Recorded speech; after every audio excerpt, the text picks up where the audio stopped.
Onorato Company, live on location, Alpenhaus in Clifton Park, where there's some exciting news to share about this specific location. You're watching us on the News Channel 13 social media channels. And if you're watching us on Saturday night, we're, of course, on My 4. Hey, Ash. Hey, how are you? Good, ready to go here. A lot to do on today's show. A ton of NBA news, which is a lot of fun with free agency right around the corner. Baseball news, of course, because the Yankees continue to win at a historic pace, and Aaron Judge continues to hit home runs at a historic pace, now on pace to break the franchise record for single-season homers. We'll get into that as well. We've got Wimbledon. We just wrapped up the Stanley Cup final. We still have golf to talk about with the Live Golf League. So there's a lot to do on today's show. And I think one of our best interviews of the year today. Yeah. We had a ton of fun with our guests, Maddie and Tae. We're doing all of that here on Onorato Company. Hang on.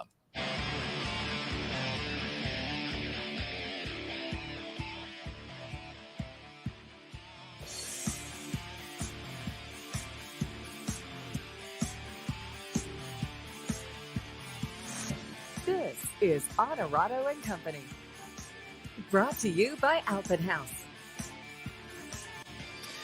Shout out to Katie Osborne and Andy Heck, the owners here at Alpenhaus, and making this possible where I am today, live on location in Clifton Park.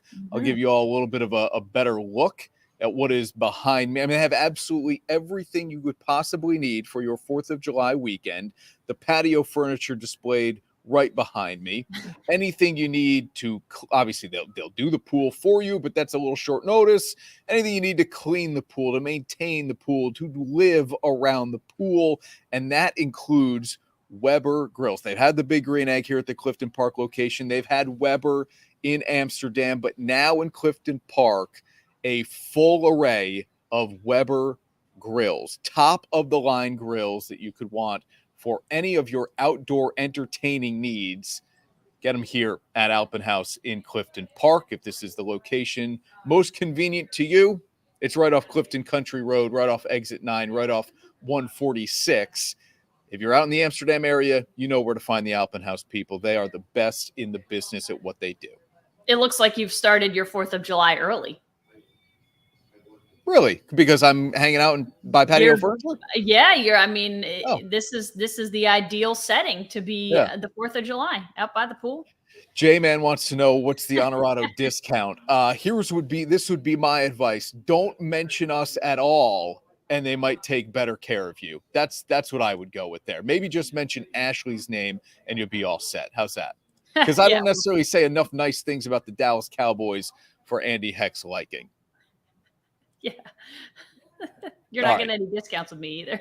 All right, let's get into the show here. And the news really is, we'll do a quick thing here, right? Kevin Huerter now is a new all-star teammate in Atlanta. This is exciting for the Hawks, and I love what I heard from the front office and ownership. Like, hey, we learned our lesson from being a little too complacent, thinking that we made a really nice run to the Eastern Conference Finals the year before. We didn't do anything in the offseason necessarily. We just kind of thought, let's run it back. It can only get better as our young guys mature. That didn't happen. They get bounced in the first round. So the Hawks say, we need somebody to really kind of pair up in the backcourt with Trae Young. DeJounte Murray's available? Yes, please. This guy is an absolute rising star and only 25 years old from the San Antonio Spurs. And I didn't say 3 first. I don't think Atlanta gave up much at all, because they're going to be a playoff team. Yeah. They should be anyway, for the life of these first round picks. So picks in the 20s, I'm not worried about giving those up. So if I'm at Atlanta, I love this trade. Yeah, I like it a lot too. And pairing him with Trae Young, they needed something else. And I've always said Trae can't be your number one and win you a title. And I don't know if this wins them a title, but I think it gets them back to the playoffs. It gets them deep into the playoffs potentially if they can make this all work. He's a good young guard. I think he's 25, Murray. He's coming off the best season of his young career. Like you said, first-time All-Star. So this is something really good for the Hawks. And even if it doesn't pan out to be exactly what they hoped, at least they did something. I always say, at least you did something to try to make yourselves better. And from the sounds of it, they're trying to shop John Collins potentially. So I don't know that they're done yet, but we'll see. Yeah, and I don't know exactly, look, Murray likes to play with the ball in his hands as well. Mhm. He averaged 21 points, 9 assists, 8 rebounds in that career season when he was an all-star. He's got 2 years left on his contract, making 16, 17 mil per, and then he becomes an unrestricted free agent. So this is a small window now to find out, does the chemistry between Murray and Young work? And if not, they're going to have to kind of move on and go to a little bit of a plan B after this. And for the Kevin Huerter fans out there, Murray's not going to steal shots from Kev. He's not a big-time three-point volume shooter. He gets into the lane. He creates for other people. If anything, this helps people like Kevin to get more open shots from downtown. So who handles the ball most of the time? Does Young slide into a little bit of an Allen Iverson role where he's playing off the ball? I could see that happening where he's off the ball. And I think that would benefit the Hawks more. Trey's effective with the ball in his hands, but sometimes in his hands too much. I would let the offense run through Murray and let him create for guys. I would go to the Wayback Machine when Eric Snow was the point guard in Philadelphia and Iverson was playing off the ball. That's what I would do with these guys. I think that's how the Sixers got to the finals. I think that's why the Hawks would be most effective. Yeah, at least do more of it. You know what I mean? You don't necessarily have to do anything every game consistently, but mix it up enough that it's difficult to defend it. And like you said, this is a guy in Murray that he does more than just score. He averaged 21 a game, but he also averaged 9 assists and 8 rebounds. Like that is stuffing the shit. You're basically near a triple-double, averaging a triple-double. So it's the other stuff that he does that I think will be most important, like you said, whether it's distributing or just getting after the boards, that will help this team. Sam's watching. We know Sam's watching, of course. Sam, you asked a question on Twitter about the name of the show. The name is sticking for now. I think the name works, given that 2 Onoratos are on it. Yeah, but I'm an Onorato. We're exploring options, if you will. Jeff is watching as well. The Case Man. I hope I'm going to see his dad at Saratoga Racecourse for a little Ithaca College Day. And Nick Matalone, the Who Day, of course. Bengals. There's already a lot of buzz about the Bengals and Burrow and Chase. Again, they're having fun on social media with one another, which is cool. And so we appreciate Nick and the entire crew at Marcella's Appliance Center in Schenectady, and not far from where I am in Clifton Park, checking out the show each and every week. Joel said good morning, but he has a question attached to it. So we'll get to Joel in a second here. Well, let's talk elsewhere in the NBA. Guys opting in, guys opting out. I'm going to say there's one surprise on this graphic, and that's Bradley Beal. I'll get to that in a second. Okay. Irving opting in $36.5 million, not a surprise, was not going to get a bigger, better deal anywhere else. There were no teams other than the Lakers that maybe really wanted to trade for him. And Westbrook's going to get $42 million somewhere else. I don't think so. Or is it 47, whatever he's getting from the Lakers? Yeah, 47. Not going to get that anywhere else. Nowhere. Okay, not even in China. Not even in China, where they will pay a ton of money for Great American. Not happening. So you, of course, get Kyrie and Russ opting in. Yep. And then Harden opting out was a surprise for me, Ash. Yeah. But it was more, it sounds like it's more of a team move. He's opting out in order to set up the team to be able to rework his contract, to be able to afford more people, because he knows the Sixers are close, but they're not close enough. So this is a little bit of a different tune for a guy like James Harden, who is saying, all right, I'll sacrifice my own. We can rework it so that it's beneficial for everyone and hopefully make this team better. But he's still going to get more money in the end, more years, security, all that stuff. So Harden's not losing out here through some kind of unselfish nature that he has suddenly found. The Bradley Beal opt-out to me is intriguing. Mm-hmm. I don't know. Where does he end? I think he's a really good player in this league.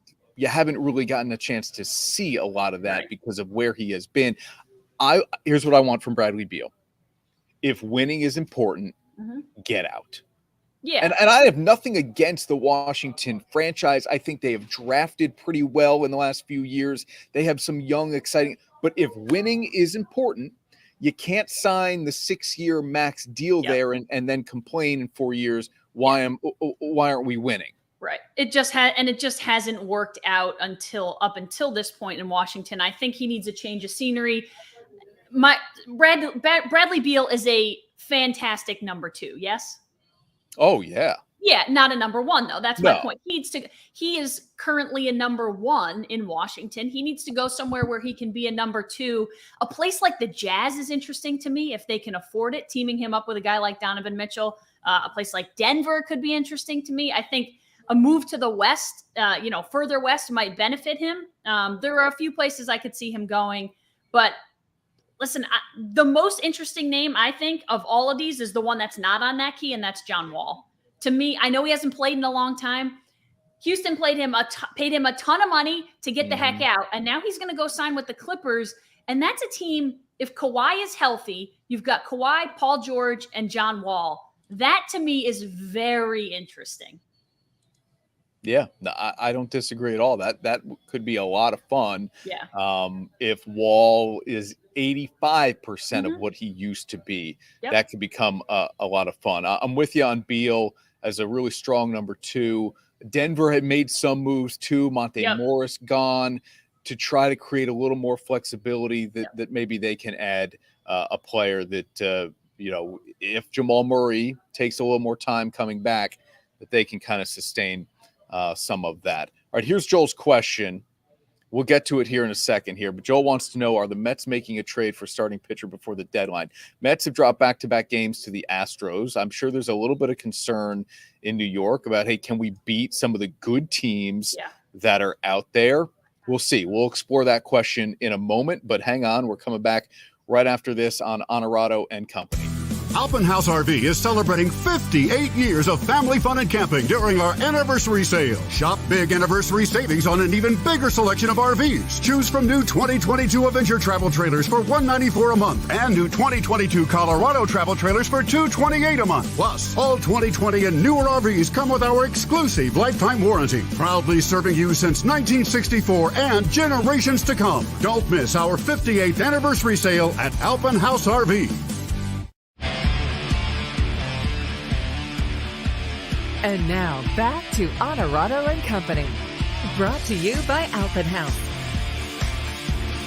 Live from the Alpenhaus in Clifton Park, where a full array of Weber grills now available. Some really good stuff. One of the premier retailers, of course, of all your outdoor needs in the capital region, now adding Weber to the family here at Clifton Park. They've had them in Amsterdam, but a shorter drive for you perhaps to Clifton Country Road and Route 146, exit 9 off the Northway.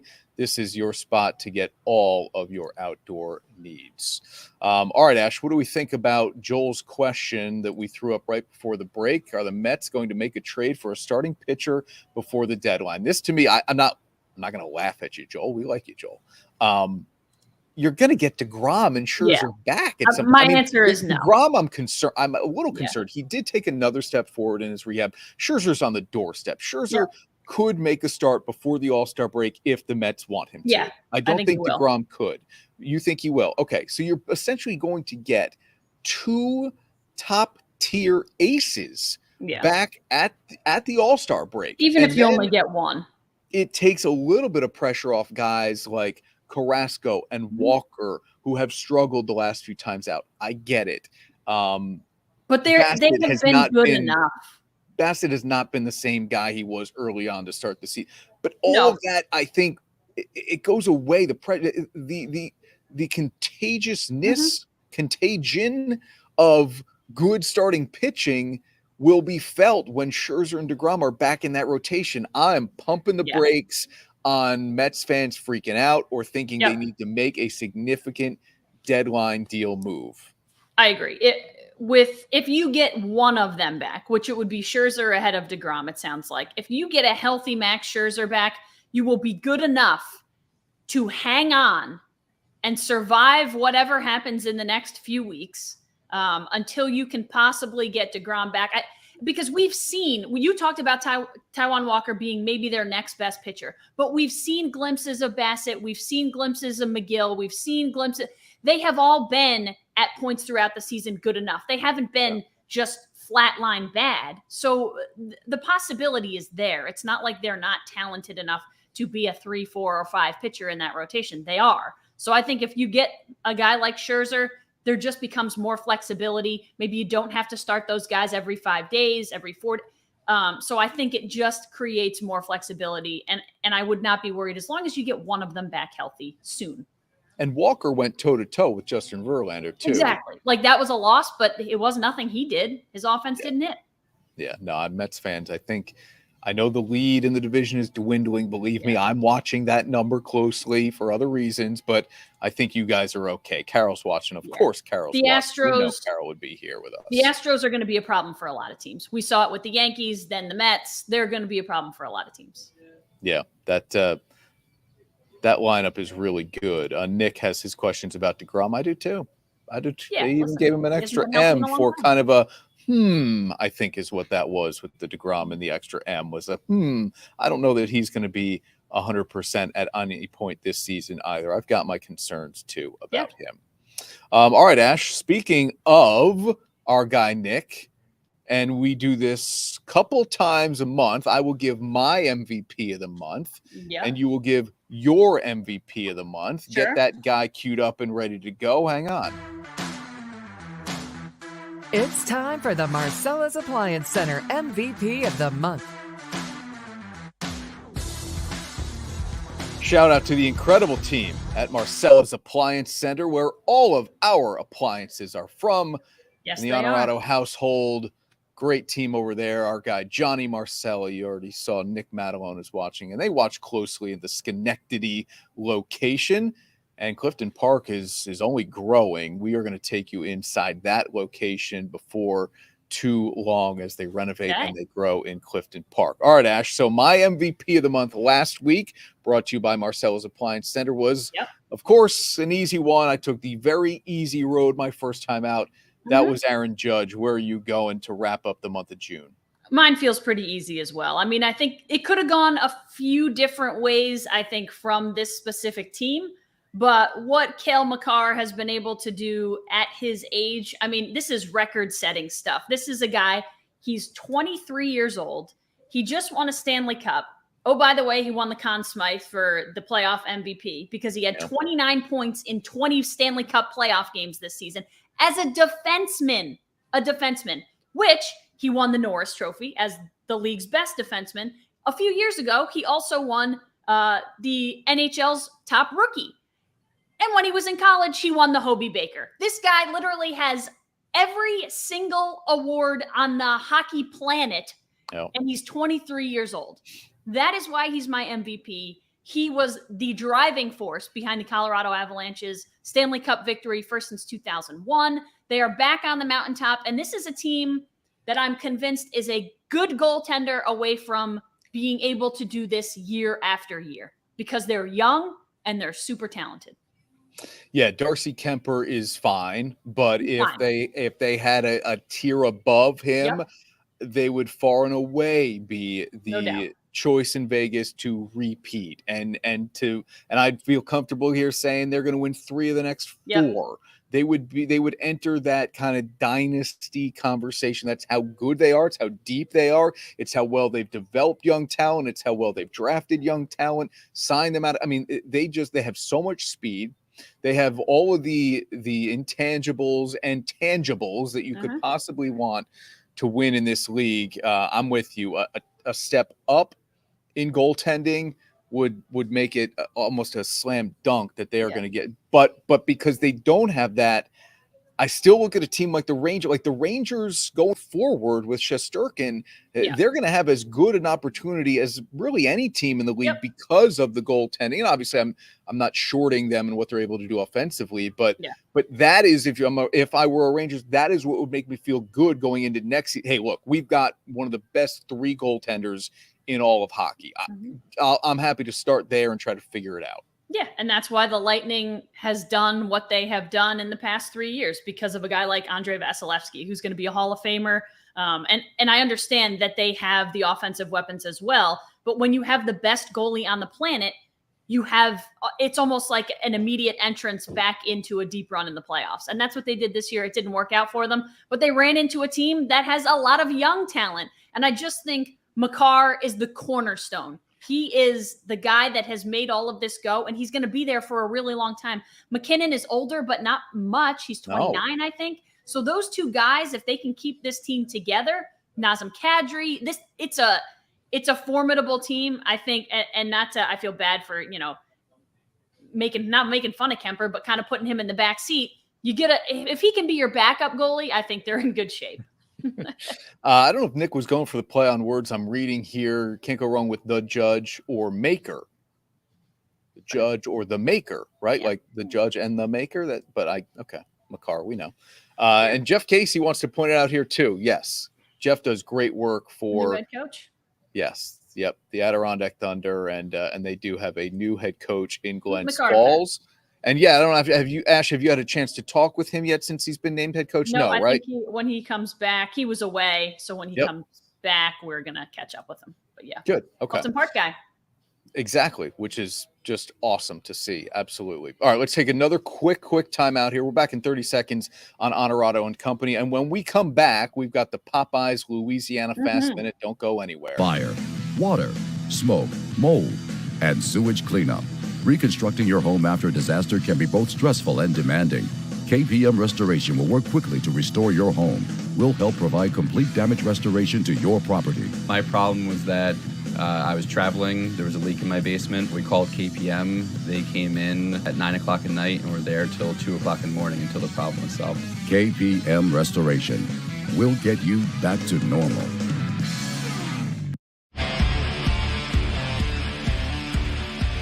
And now back to Onorato and Company. Brought to you by Appliance.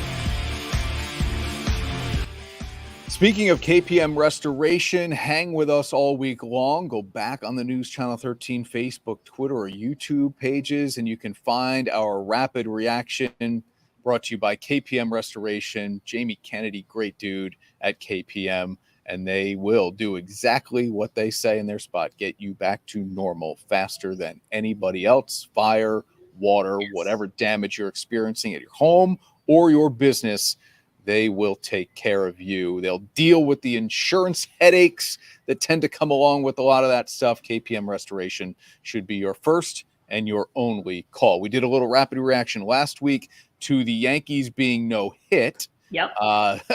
The day after was pretty interesting too, but they bounced back with a sweep of the A's. So they're in good shape as we speak. Judge has 29 home runs, on pace to hit 62, which of course would be the franchise record. And they have the best 76 game start since 1930. They're 56-20 as we sit on a Thursday. Yes. Only the 98 Yankees and the 01 Mariners matched that mark. All right, Ash, we're jumping back into the NBA here with your Popeyes Louisiana Fast Minute.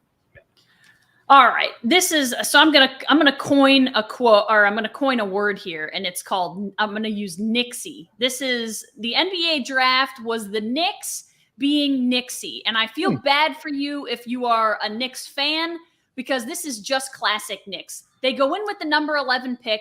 They come out not with a player, but with 3 first-round picks, all of which are lottery protected, which means you're picking deep in the first round, 2 and 23 and 1 and 25.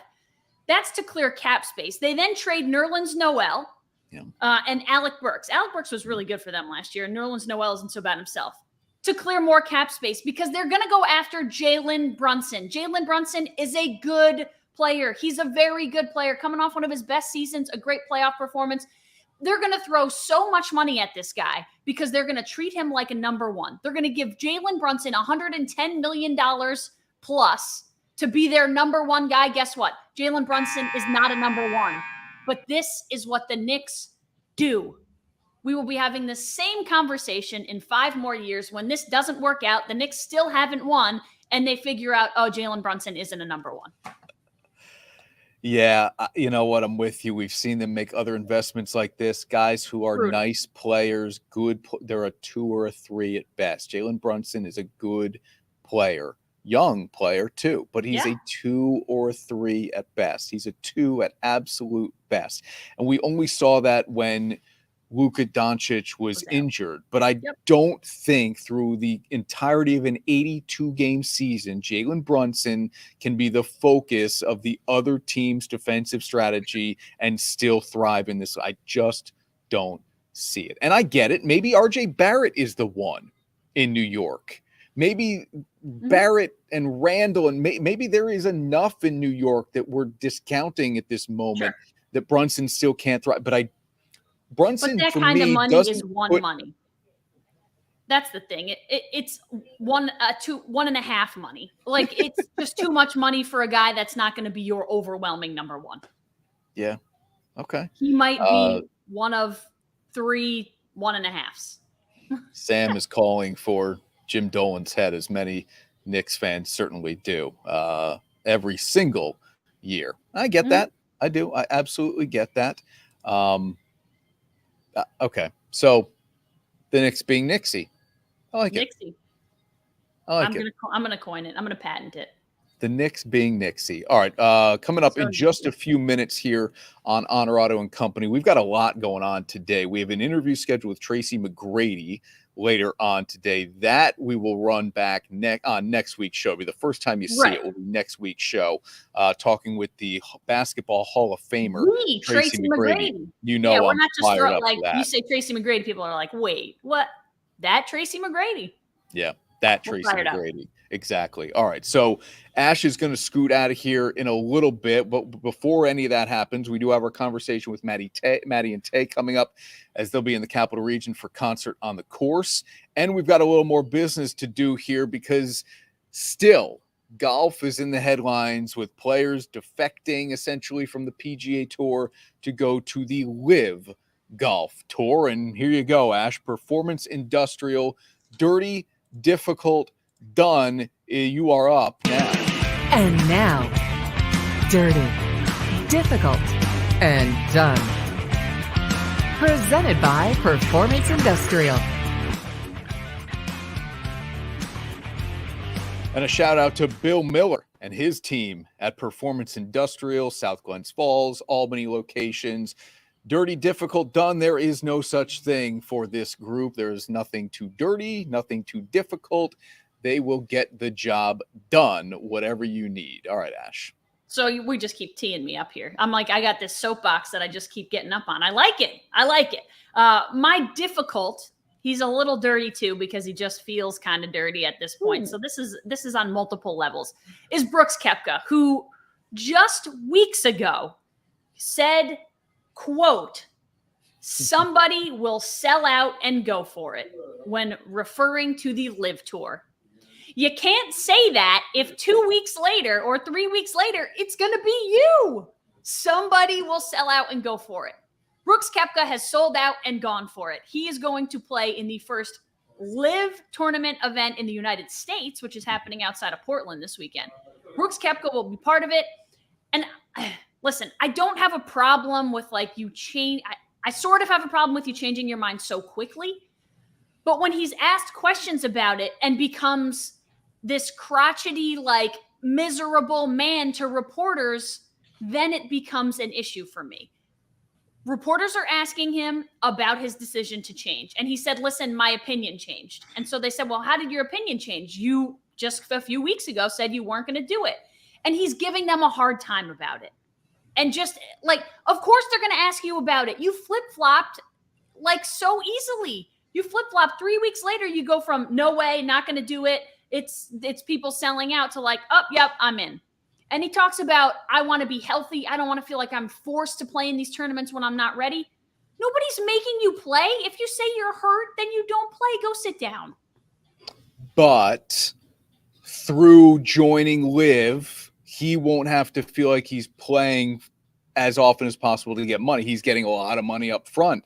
So now I can kind of sit on this and pick and choose my tournaments. That's been the biggest draw, is the initial buy-in for a lot of these guys. Hey, here's your money up front. Now you pick the tournaments you want to play in. If you win, great, you're going to get more money. If you don't, we can kind of live with that too. But I wonder, is it enough to offset what these guys are going to lose in sponsorships? That, to me, becomes the most interesting conversation here. Close. Yeah. Okay. So I don't know. Probably To me, it doesn't make it worth it, really. I'd rather keep my sponsors. I'd rather keep that profile and play on the PGA Tour than get my money up front and risk my reputation. Yeah, I also just think like this is not a guy who needs money. He's not Kevin Na. Like he's a 4-time major champion. He was at one time the number 1 golfer in the world. He's ranked 19th in the world currently. Like this is not a guy who's like, well, I can't afford to sit out a tournament. Of course you can. Okay. You don't want to. You want to take the 100 million or whatever it is up front. And like we say, sell your soul to the devil. Like, yeah, I mean, I hear what you're saying. He doesn't need the money in terms of having to play each and every week, but when it comes to a lot of these pro athletes, it's not about need. It's not about that's not how it works. They're taking what they can get. Listen, Houston just paid John Wall $47 million to walk. To walk, $47 million. I get they don't need the money. Yeah. All right, quick time out here on the other side of the break. Our guests this week, Maddie and Tae, the country music star duo, coming to the Capital Region as part of Concert on the Course. Saturday, July 9th, WGNA.com is the best way to get tickets. I'm telling you, everybody, this is such an enjoyable conversation. It's so good. I hope you have as much fun with it as Ashley and I did. Maddie and Tae on the other side. Hang on, everyone. Teams, athletes, organizations. We're transforming the custom apparel industry through product and purpose.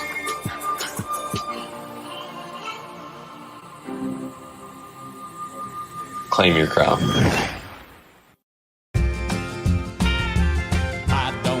What kind of stories that's been told on you? That may be a lot of things in life you used to do. If you can't give true love to me, I'll understand. Just do the best you can. Michelob Ultra, 2.6 carbs and 95 calories.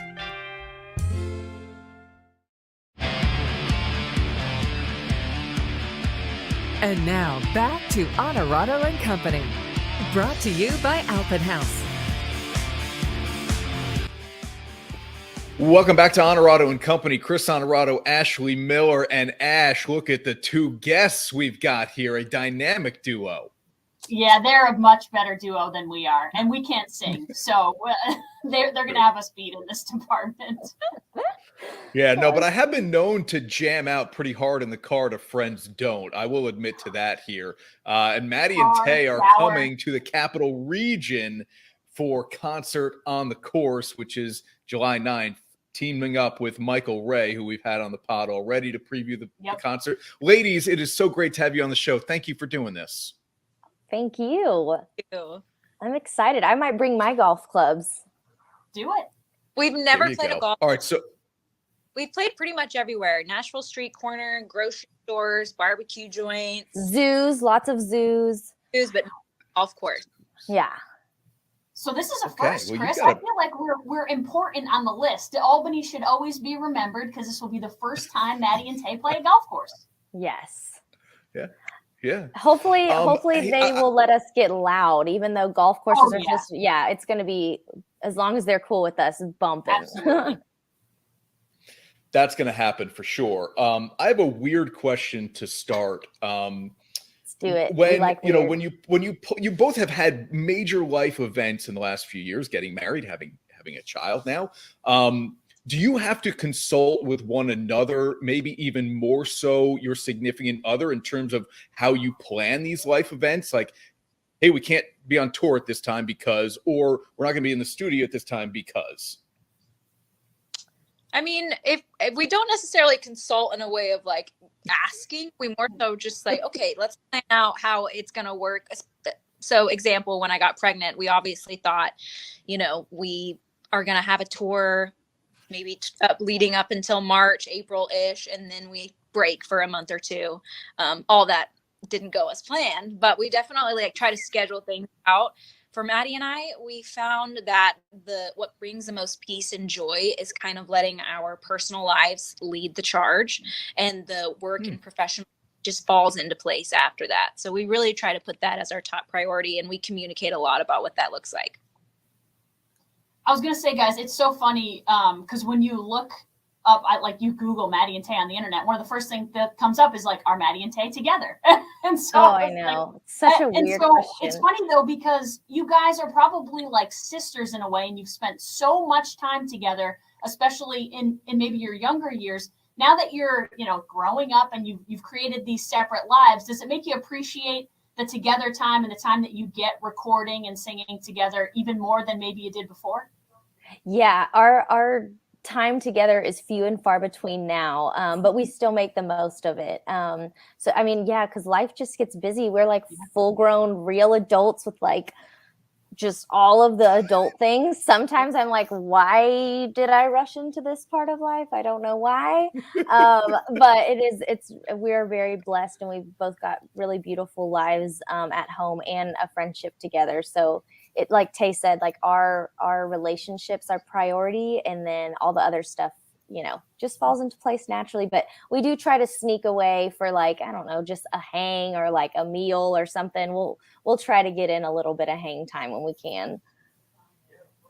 Yeah, that's I'm sure it just helps as you guys record stuff, write stuff. By the way, I mean, huge hits on volume 1, but my question is, like, this is a multi-parter, this album, and is this indicative of the pandemic? Because a lot of artists and country music artists too have made them kind of multi-albums. I don't know if there's just stuff been sitting on the shelf, or you've had more time to get in and to write and record, that you're like, one part's not enough, heck, 2 parts isn't enough, we need 3. Is this a product of the pandemic? I will tell you this, we started, I don't want to be like tooting our own horns, but we started the whole like multiple release thing. When we did The Way It Feels in 2020, we had a 3-part album. And now everyone's doing that. And so we're like, well, we don't want to do that now because everyone's doing it again. So we decided to go for a 2-parter because it's a great way. Basically, we are in the business of super serving our fans. Like whatever our fans want from us is what we give, and they always want more music. And so where we were thinking was, we have so much time to write music, and we had fell in love with so many of the songs. And so we're like, how can we release the most amount of music in the short amount of time? So we basically were like, look here, label, we're going to have to get y'all to agree to let us record a bajillion songs and then put out 2 albums. And they let us do it. And the great thing about our team at the label is they really trust us with those kind of decisions. But yeah, so you're probably going to be seeing a lot of 2-part albums and everything. Like right when we did it, I was like, dang it. And then, we didn't get the credit. We weren't the cool ones. I was like, darn it. Why did we not get the credit for this? Y'all, some of our fans here up in Albany will know you from, obviously, Girl in a Country Song is kind of the smash that you guys broke onto the scene with. But you just have a new song released this week, a few days ago, Every Night, Every Morning. Is it still exciting for you to get like that song out and you hear it for the radio on the first time, even though it's happened for you guys quite a few times now? Oh yeah, definitely. It gives us butterflies, especially when it's music like this. It's just, this whole project we've been working years on. It kind of seems like it's been that way for every project, but a lot of these songs we hold really near and dear to our hearts. And so when we release them, we're like, oh no, are they going to like them? But the reaction has been awesome. Still get butterflies. We got to debut it actually at the Opry a couple nights ago. So it's a lot of fun. Yeah, I saw that you were there. That has just got to be a holistic experience in many ways, right? Being at the Opry and on that stage, is it still as highly regarded, no matter the age of the artist? Absolutely. Yeah. I still like kind of want to throw up every time I walk out, where I'm just like, oh my God, don't throw up. Don't say anything stupid. And then I always do. Like, I don't throw up, but I do say something goofy or weird just because that's who I am. But we still have so much fun. But I will tell you, the butterflies, they never go away. Like that never really changes. But this past show was the loudest audience we've ever heard before. So it was really encouraging and just felt like such a, like, it just filled up my cup for sure. You guys are coming with Michael Ray, and we talked to Michael 2 weeks ago now, Chris, and he has been here once before for Concert on the Course, and he told us a story because he said, listen, we were kind of skeptical, like country club, upstate New York, golf course. We weren't sure what to expect, and he was like, y'all, this was one of the events that we remembered most from our entire year of touring because it surprised us the most as to how fun it was and to just how wild the crowd was. Does that excite you to know that that was kind of his perspective playing a golf course for one of the first times in his career too? Oh, yes. Yeah, that just tells me that our band is going to have a lot of fun and that our husbands are going to be very jealous. Good. I love it. You've had a huge year already, personal achievements aside. Professionally, you now have a CMT award. The video woman you got, let me get the bar coming out of your head there first, Maddie. A huge congratulations for this. The group duo video of this is what struck me about the video, and I know I'm not alone. This is not an original thought, but y'all have no problem having fun, and even when it's at maybe your own expense. What made you guys so comfortable early on in your careers? You know, like, screw it, let's just have some fun with this thing, and people will think whatever they think. And oh, by the way, now you get a major award because of it. You know, thank you. That's so kind of you to say too. I think we have always been very unapologetic about who we are. I think it's really hard to be someone or something that you're not. And we enjoy making fun of ourselves. We enjoy lightheartedness, like with Girl in a Country Song. Like, we wanted, you know, the boys to be as uncomfortable as we feel in those videos. And then with Woman You Got, you know, it was fun. Like, me and my husband, like, cooking is a huge part of our lives, and he's a chef and beekeeper and all of the things. And so it was fun to kind of showcase what it looks like for us, but like at a more, I guess, more glammed up version. But I will tell you, the eating the fried chicken on the bikes, that we might have to make that like a thing in the videos, because the chicken was kind of cold, but we were starving. I think we each ate about 7 chicken I ate at least 7 like straight up drums. Told us, they were like, all right, we're done filming, y'all can stop. We were just still eating the chicken. Yeah, we're not great celebrities, I don't feel like, because we just can't do the that thing. We're just regular old chicks that eat fried chicken on workout bikes, the reg. But I love that about you both. I think it, like you said, you're real. You can't be someone that you're not. And I think fans can appreciate that in a lot of ways. And it's funny, when I listen to a lot of your music, I think to myself, you hear lyrics and you think, man, it sounds funny now, but back when I was 18 and I first got my heart broken, that's how you think, like, mama, am I going to be okay? Like, of course you're going to be okay. But you guys say all the things that young women out there who are going through love for the first time and going through heartbreak for the first time are thinking, and probably don't realize, like, yeah, that's normal. This is what we all go through. Yes. We need to normalize bad breakups. Don't you think, T? Like, all my breakups were bad. I didn't know that good breakups existed. I know. Yeah. Like, we need to, like, I was actually in a therapy session a couple weeks ago, and my therapist is like, we need women to know that, like, breakups aren't really supposed to be easy. Like, it's they suck for everybody. They always suck. Yeah. I know. But I think that's cool, because that's what your music says, is like, yep, this is normal. It's okay. Yeah. You'll be all right. Yeah, Tae and I we feel passionate about making music and lyrics that make people feel less alone, because that's the music that really carries us through our tough times and our struggles in life. And so if we get to be the soundtrack for someone's heartbreak or celebration or, whatever moment of any emotion that they need to feel, it's an honor to get to be that for someone.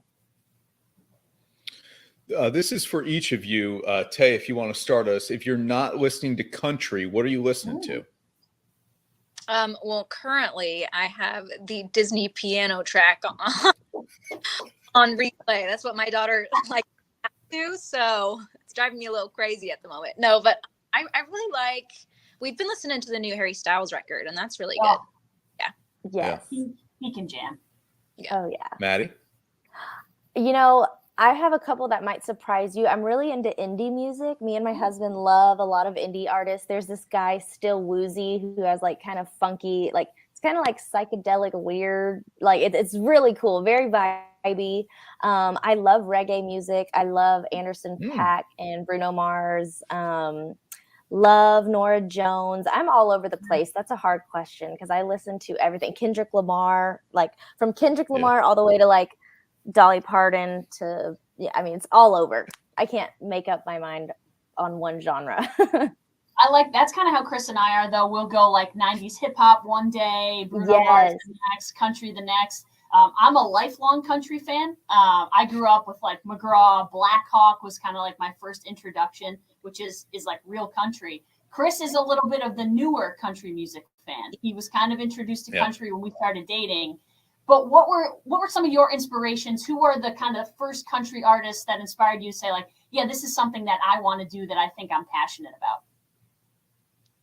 So many. The chicks, obviously, Leanne Womack. For me, it was really Martina McBride. I don't know. There was something about her vocals and her music videos specifically that really, really drew me in. But a lot of the original OG females, Shania Twain, they're so good.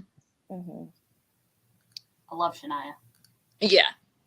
I would say mine was Leanne Womack. Like that, I remember being 5 years old, very like tuned into the I Hope You Dance music video.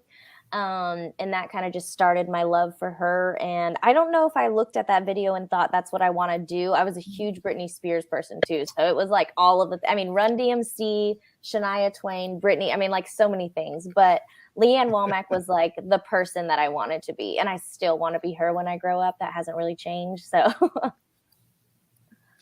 I have just one more for you guys. And then I'll let Ash have the last say here. Were you 19, 20 when you had that first major hit? And obviously it completely changed your lives. We were 18. 18. Okay. 18, my goodness. I know. But I have a whole nother set of questions that I would ask, but I'm already on this track, so I'm going to stay on it. Now, okay, we're almost like 9 years. What is it about the job? Because it's a job. Like people don't, when you look at tour lists of where y'all are traveling to and you go and you watch a performance and a set and this is work.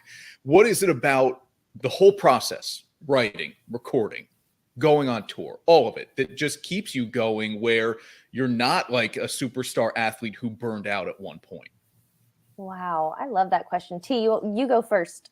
I think there's two parts for me: the songwriting, the original creation, and then the playing it on stage. Those both, like the adrenaline that I get from stage will always keep me. Mm-hmm.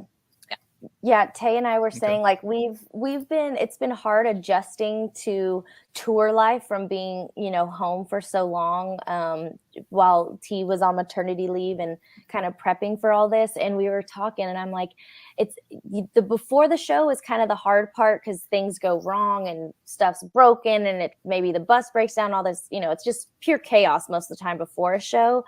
But then we both were like, there's just this release that we feel when we're on stage, like we feel at home, like it feels like the most in our zone. And it's like kind of been the only consistent for us for 9 years when I think about it. Like being on stage and performing has been something that we've always done. And so it feels natural to us. And I'm with Tay, like the making something from nothing, like making the song is really special. And then I love playing music with our band. I love it so much. And the thing that I live for the most is the connection, like the gift of being able to like write something that makes someone else feel something or like just gets to be a part of their life or chapter in some way. That is what like fuels my fire.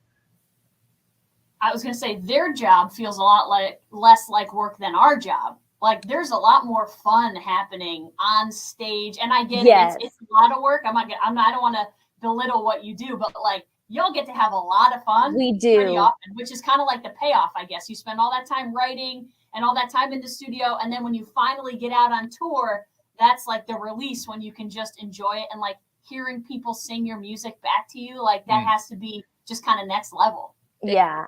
It is. I think the part that people don't see is a lot of the business side is really exhausting. It's not like the traveling can be kind of like, but it's so rewarding. So it's not really, it's like all the crap that you have to deal with the business and all the things and the blah, and like that is the part that we're just like, all right, we want to be creative. Well, we can't wait to see you all. Stressful. Hopefully we get to meet you. Catch up with you when you're here in the Capital District. Yeah, Chris, you can wrap it up. Michael Ray, Maddie Tae, July 9th, right? Yes. Yeah, WGNA.com is the best place to get tickets for Concert on the Course at Pine Haven Country Club. Yes, it's a golf course. Yes, it's a country club, but this is going to be a throwdown party on July 9th. I have no doubt about that. So we are looking forward to meeting both of you guys in person. Thank you for doing the show here with us for now, and we'll see you guys in a couple of weeks. Yes, we look forward to it. I'm really excited now that I know this crowd's going to be rowdy. I'm like, yes, I love a rowdy crowd. At Marcella's Appliance Center, our commitment is to you, providing essential appliances that families depend on for cooking, refrigeration, cleaning, and sanitation, plus appliance repair. You can have peace of mind that Marcella's is here for you today and every day, like we have been since 1957, helping you make the right choice with trusted brands like Whirlpool, Maytag, KitchenAid, Genair, and many more. Shop Marcella's Appliance Center in-store, online, or by phone. We're here for you. What do you get when you combine professional golf and country music? You get one of the best weekends of the summer as the LPGA Epson Tour and Concert on the Course come back to Pine Haven Country Club. We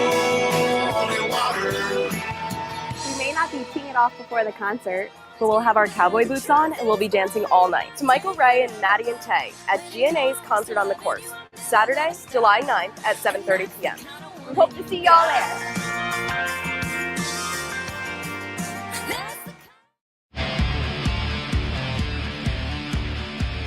And now back to Onorato and Company, brought to you by Appliance.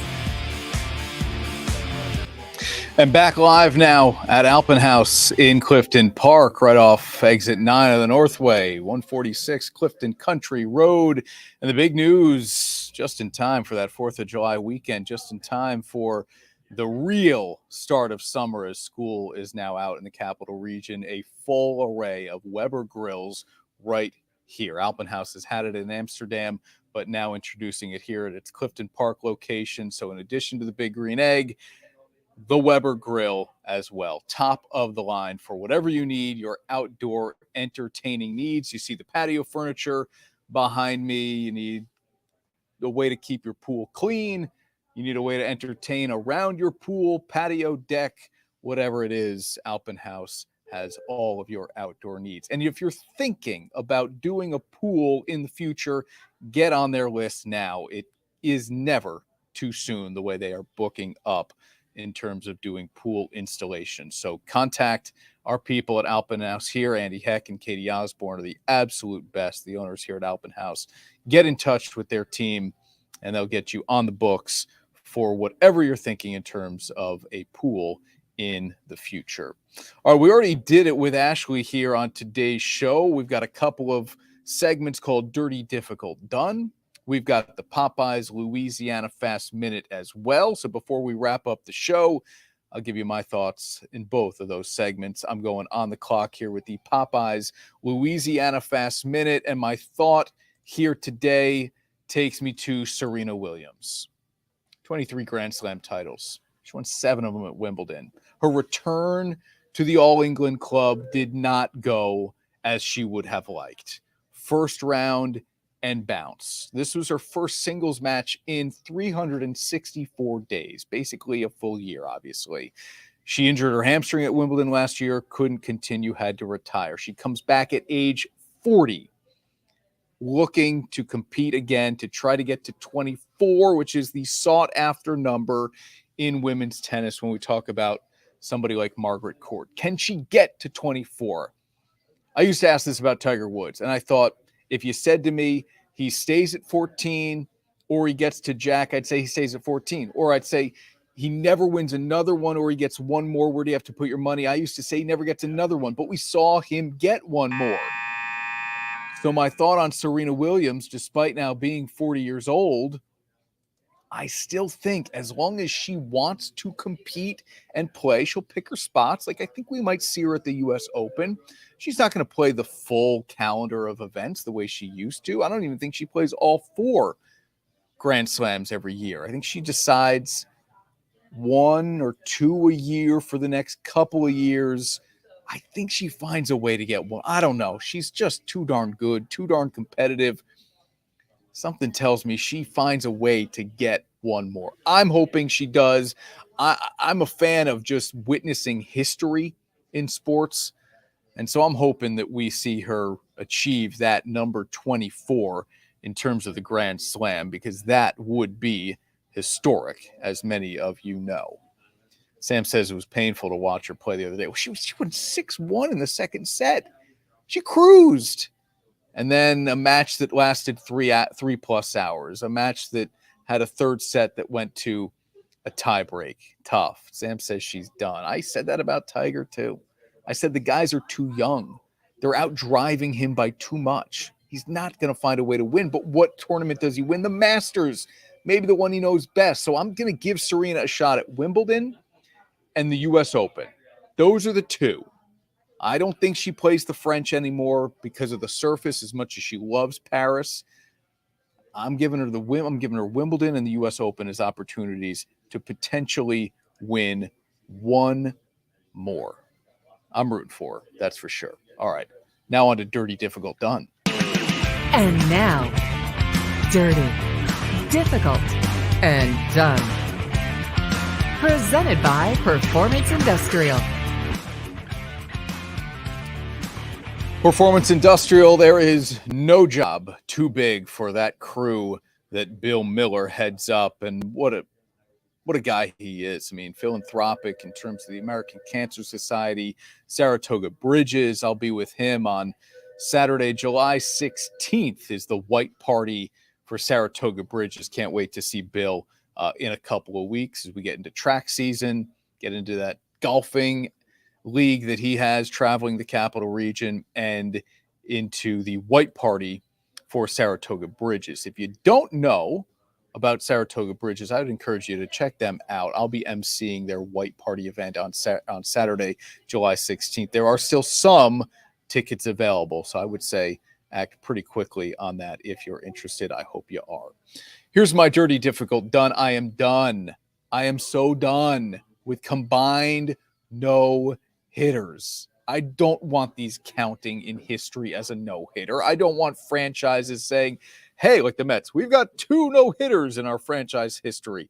Johan Santana's one, and then 5 guys combined for another no. The no-hitter is, in my opinion, specific to one pitcher getting the job. That's the challenge of a no-hitter, is can you get through all 27 outs on your own? Can you limit your pitch count so you're able to go the distance? There are multiple factors in play in terms of completing a no-hitter. It isn't simply about not allowing a hit to the other side. It's, do you have the ability to be efficient with your pitching or the endurance to get through an entire game? It isn't just about the goose egg in that one column. We saw the Astros do it to the Yankees. They went out on the field and they celebrate. Enjoy the moment, fine. But I don't want this stuff counting in the history books as legit no-hitters. No, thank you. I think it devalues what the other guys have been able to do in terms of doing it on their own. That's it for this week's Onorato Company. We always appreciate you guys watching. Thank you so much. Have a great holiday weekend.